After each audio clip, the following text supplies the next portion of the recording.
علیکم سامعین، welcome to my channel voice of Mona. ہماری آج کی سٹوری کا نام ہے زندگی ایک سزا۔ عامر بہت محنتی تھا، اس کے ہنر کی وجہ سے اس کی بہت عزت کی جاتی تھی، لیکن اس میں ایک دو عادتیں بہت بری تھیں۔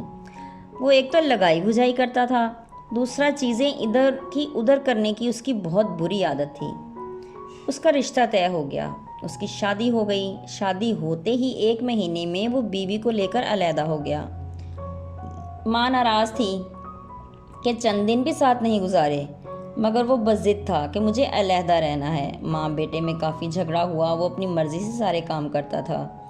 پھر سب اس سے دور ہو گئے، سب بہن بھائی ماں باپ، وہ اپنی مستی میں مست تھا، پیسہ کما رہا تھا، اس لیے دونوں میاں بیوی خوش تھے۔ جب پہلی مرتبہ اس پر پریشانی پڑی، اس کی بیوی بیمار ہو گئی، کوئی ساتھ دینے کو تیار نہیں تھا، سسرال دور تھا۔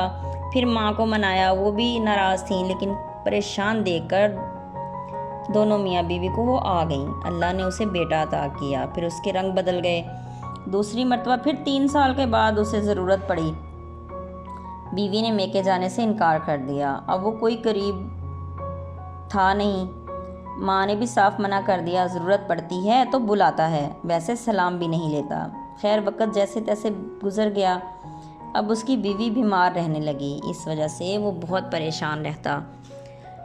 بیوی کے علاج کے لیے بہت پیسہ خرچ ہو رہا تھا۔ چاروں ناچار ساس کو بلایا، وہ آ تو گئیں، لیکن اسے یہاں کے ہسپتالوں کا پتہ نہیں تھا۔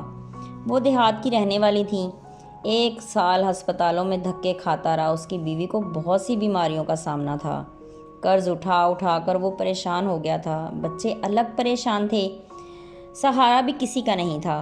بیوی ہی اس کی پوری دنیا تھی۔ پھر اس کی ساری محنت اکارت گئی، وہ چل بسی۔ وہ اب تنہا رہ گیا تھا، بچے کیسے پالے گا، گھر کیسے چلائے گا، اب وہ ذہنی طور پر پریشان تھا۔ پھر ماں نے ہی بچوں کو سنبھال لیا، خود قرض کے نیچے دب چکا تھا، کام کر رہا تھا، اب مشکل ہو گیا تھا اس کا وقت گزارنا، اور ذہن بھی کام چھوڑ گیا تھا۔ کام کرتا تھا لیکن پریشان رہتا تھا، پتہ نہیں یہ کیسی آزمائش تھی اس پر۔ وہ سخت پریشان تھا، بچوں کو دیکھتا تو ہمت آتی، ان کو پالنا تھا، ان کے لیے اسے زندہ رہنا تھا۔ بچوں سے وہ بہت پیار کرتا تھا۔ اب سب بہن بھائی اس کے ساتھ تھے، وہ بھی شرمندہ تھا کہ سب اس کی مدد کر رہے تھے۔ دنیا میں اچھے برے وقت آتے رہتے ہیں، انسان کو ہمت نہیں ہارنی چاہیے۔